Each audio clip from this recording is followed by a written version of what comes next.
My name is James, and I like samurai.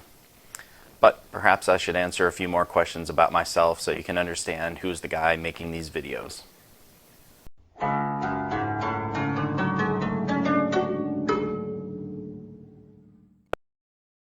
Okay, let's start off with the elephant in the room question. Are you really a samurai? Well, a couple years ago, I took a DNA test with 23andMe, and it actually revealed that I am 0% Japanese, like not even a fraction. And perhaps unsurprisingly, I also can't trace any family history back to Japan or the samurai. But that really doesn't matter because at the Meiji Restoration in 1868, the samurai class was abolished a couple years later. So even people who were genetically direct descendants of the samurai, they still aren't really samurai. That class simply doesn't exist. So am I a samurai? No. Is anyone else? No. Can you still wear the armor, learn to use the weapons, read about them, read about their experiences, and learn things about the samurai? Of course, and that's part of why I created this channel. Now, as I mentioned, the samurai were around until the early 1870s, shortly after the Meiji Restoration. But once the nation was unified in the early 1600s, the samurai stayed around for over 250 years after that. That was during the Edo period, and it was a time of general peace. So even for that 250 years, which is a really long time, like in modern day terms, we think of that as like, wow, that's a while, but back then that was 4, 5, 6 generations. Even now, that's 3 generations worth. That's a long time. Your great-grandfather could have been a samurai who never even fought in a battle and continued on down the line with you. So learning things in a modern day context would be probably closest to a samurai out of the Edo period, if anything. Certainly not during the Heian period or the Muromachi or the Kamakura. That just, those were times of constant battles, and there's nothing we can learn today that's going to simulate that exactly. So if I'm not a samurai, why Samurai James? Well, I liked a TV series called Samurai Jack, and Samurai James is kind of similar and a little bit catchy. I could have done like Ricky the Ronin or Samurai Sam, but since my name is James, I wanted to stick with something that was pretty close to that. So here we go, Samurai James. So when did I get my first sword? That was about 10 years ago, back in the mid-90s. 10 years ago. 2020 years. Oh my God, over 25 years ago. Oh, okay. That feels weird to say out loud. Yeah, got my first sword over 25 years ago. My goodness. So what kind of sword was it? It was obviously a katana, right? No, it was actually a ninja toe, and we're going to put aside that that's a modern term, but for sake of simple explanations, ninja toe. This is actually the first sword that I ever got. I was 14 or 15 at the time. It's got a blackened blade with just a little bit of a sharpened edge here to it. So ninjas, you got to kill in the dark and everything, so a nice little black blade for that. But since it's a ninja sword, you need pop-off throwing stars, because you never know when you're going to need some throwing stars or shuriken. Also, possibly a throwing kunai. You know what? Maybe 2 throwing kunai. Or, because we're super elite ninja here, what do we got? Another throwing knife. And a punchy fist tool thing that you can punch people or like stab them with or something. And this has a hole in the bottom so that you can put it into the scabbard, pull the sword out, and if it doesn't fall off like that, you could use it to breathe underwater. It was the 90s. It was a cool ninja thing. I thought it was great. I was a teenager. Hey, I still got it. It's pretty neat. So since my first sword wasn't actually a katana, when did I get my first katana? That was around that year, maybe a year later, but also back in the mid-90s. And what was it? This beast right here. I want to walk up here so we can see some details on it. You can see this awesome wrap job. That's because I wore off the original Edo wrap on it and had to replace it myself. The Samigawa, the ray skin here, is actually just molded into the handle. It's a single piece of plastic. The Koshira fittings don't come off.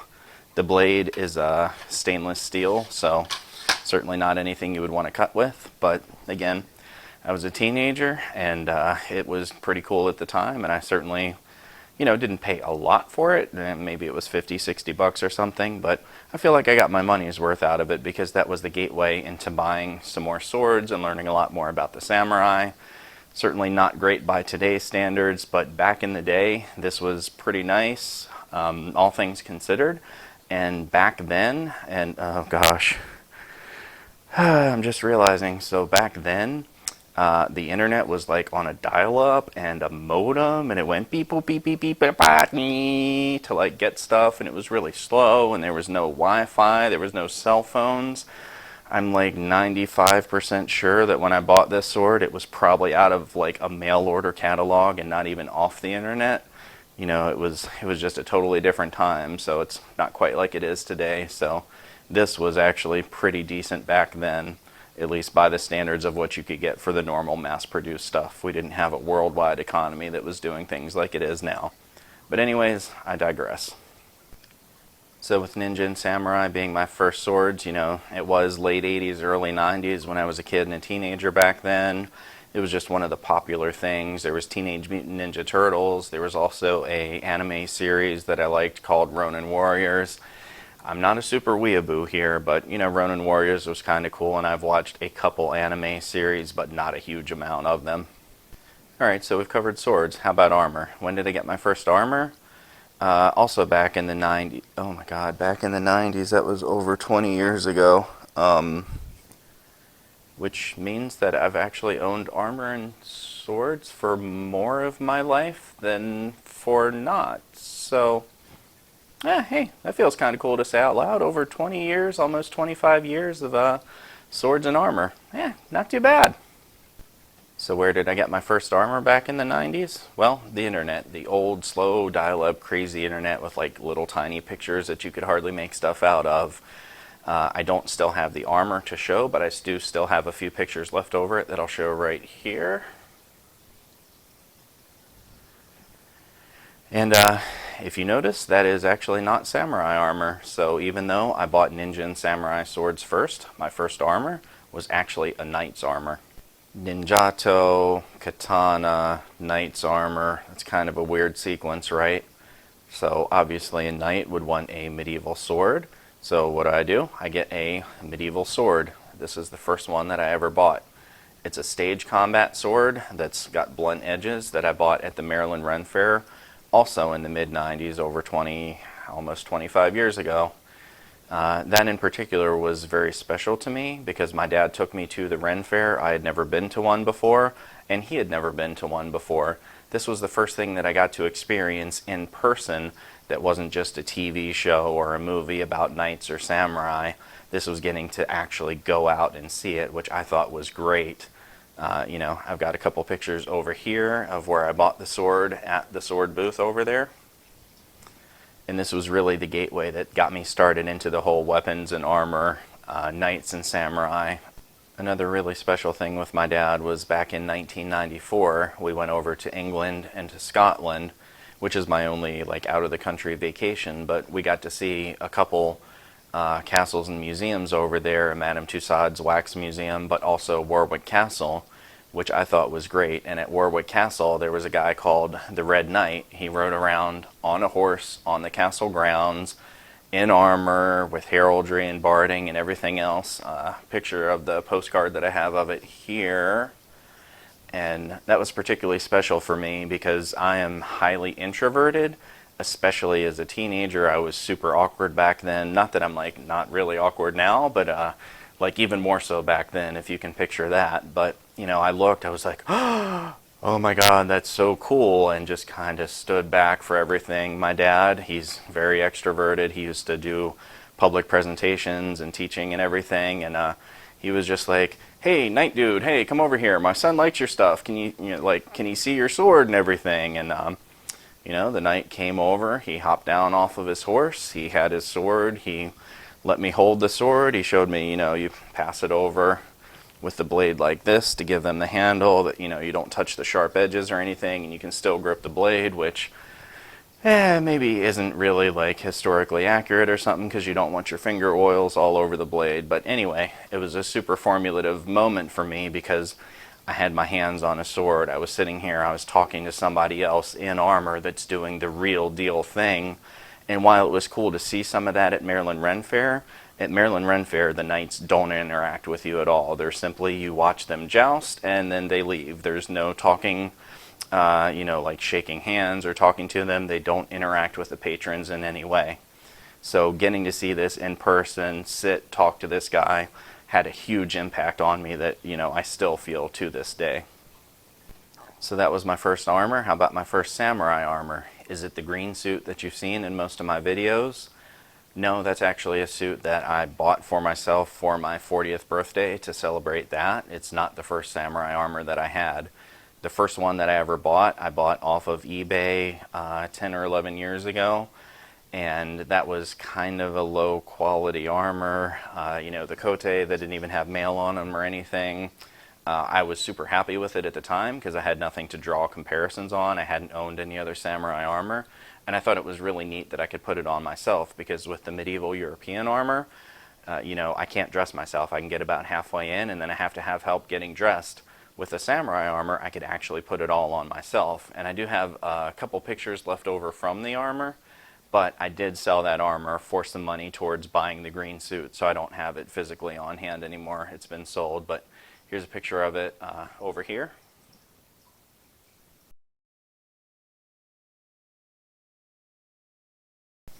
So comparing that eBay armor with what I have from Iron Mountain Armory, there's really no comparison on it.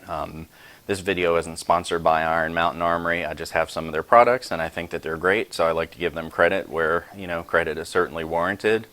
The first armor that I got from them was actually a Sonata Yukimura Taisho class back in February 2015, so about 6 years ago.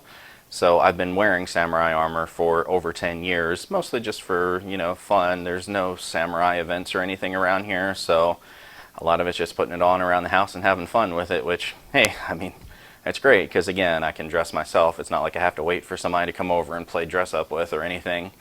But I bought that in February 2015. It was used, so that armor was actually prior to 2015 make, and even though it's a Taisho class, at the time, that older Taisho class was pretty comparable to what they call the Gashira class, but it was still miles and miles above the eBay armor that I had, and I had them both in hand at the same time, so I really got to see the difference on them and go, wow, this is so much better. And that's on top of when I had the first eBay armor.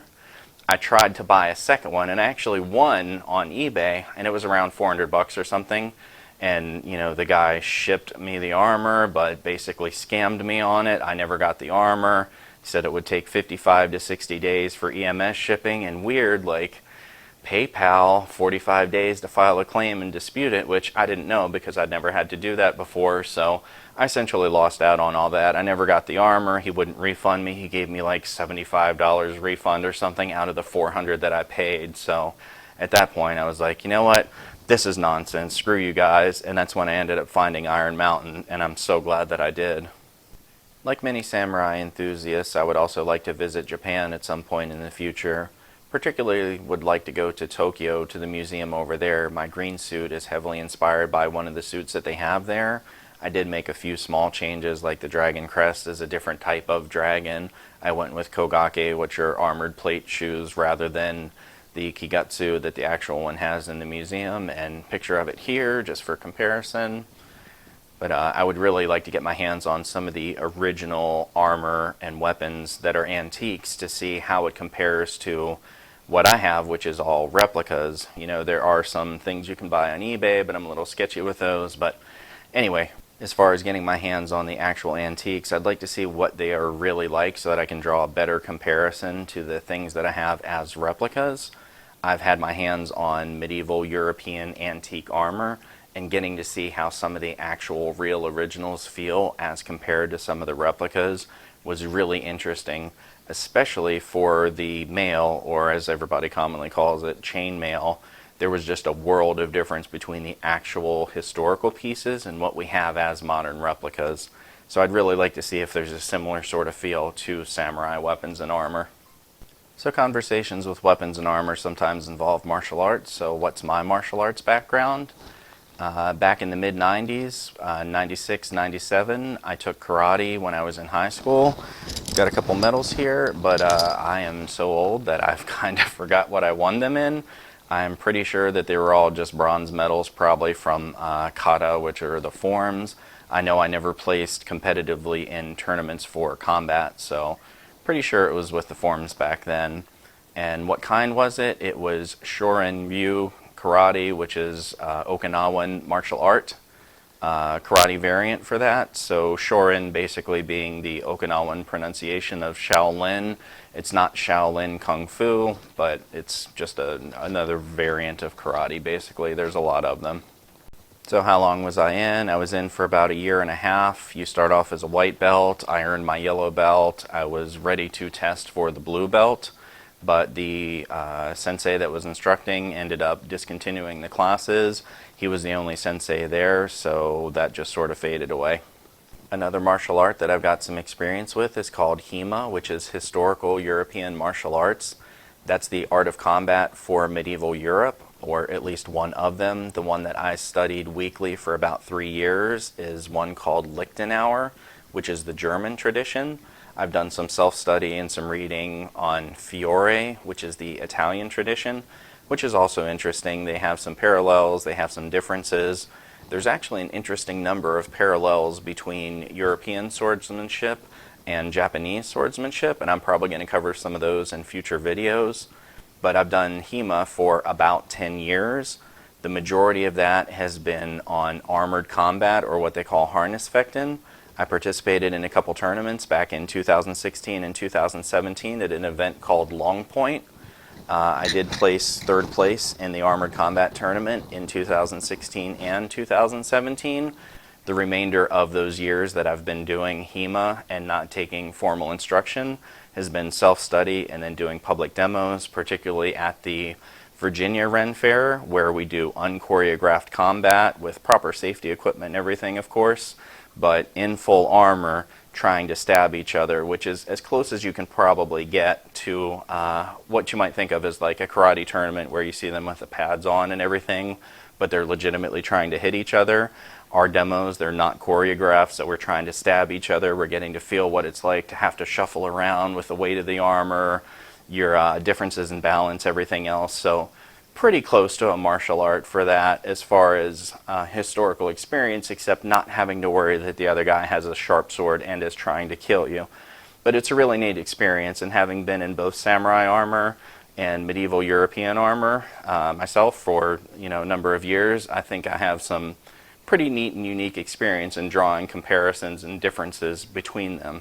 Of course, the last couple years I haven't done much of anything for martial arts other than little bits of things here at home because COVID and a lot of things are shut down. I do want to get back into doing HEMA once things open up again. Even the Ren Fair has been canceled for the last 2 years, so I haven't been able to do that. And when things open up, I do want to try to find a nearby Eastern martial arts group that I can try to do some of that with as well. Alright, so I think that's a pretty good background on me. If there's any other questions that you have, let me know in the comments below. You know how YouTube is. Appreciate the likes and subscribes, and see you in the next video.